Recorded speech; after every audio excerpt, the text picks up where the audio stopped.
dans la pyramide sanitaire, nous avons les établissements publics de santé qui jouent un rôle extrêmement important dans la prise en charge de la santé des populations. Et de ce point de vue, le gouvernement du Sénégal avait initié en 1998 une réforme hospitalière qui véritablement a abouti à la création d'un certain nombre d'EPS, d'établissements publics de santé. Et cette réforme aussi a été à l'origine de la loi de 1998-08, la loi de 1998-012, mais aussi de deux décrets d'application. Des décrets d'application de ces lois-là, 98-701, mais aussi 98-702, du 26 avril 1998. Et la réforme, il faut le rappeler, visait à répondre à la mise en œuvre de la politique de santé pour tous, la mise en œuvre de politique de santé axée sur la santé pour tous.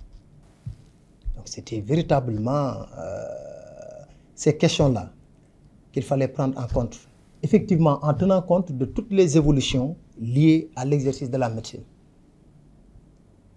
Parce que c'est important de faire ce petit rappel, mais en plus de ces évolutions, il y avait aussi la question de la gestion des hôpitaux pour avoir plus d'efficacité.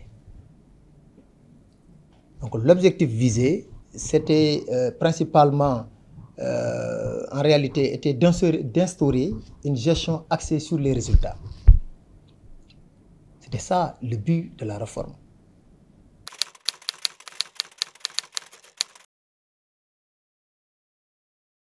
Et à cet égard, nous avons constaté que ces établissements publics de santé sont confrontés à des difficultés structurelles, mais surtout financières.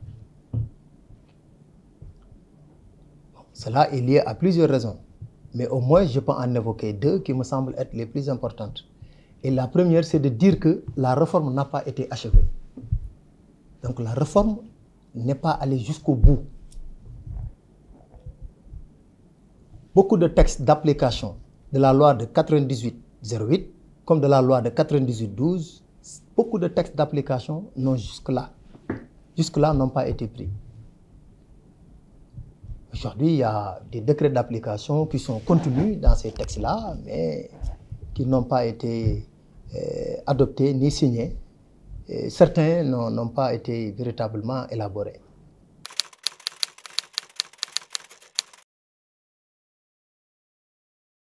Il faut maintenant qu'on identifie de façon beaucoup plus profonde les difficultés structurelles, mais aussi les difficultés financières. Qu'est-ce qui empêche ces établissements publics de santé de s'autofinancer globalement? Je pense que aussi c'est une question extrêmement importante à laquelle nous devons apporter un certain nombre de réponses. Donc, il faut qu'il soit des réformes consensuelles, des réformes participatives, mais aussi des réformes inclusives. En tout cas, c'est ça l'orientation de M. le ministre de la Santé et de l'Action sociale. Maintenant, nous sommes en train de travailler sur ces questions-là. Et très prochainement, des propositions seront faites en cohérence avec les nouveaux référentiels de politique publique, mais aussi en cohérence avec les orientations de l'autorité, de M. le ministre, et justement en parfaite collaboration avec les parties prenantes, y compris les syndicats, les associations, etc.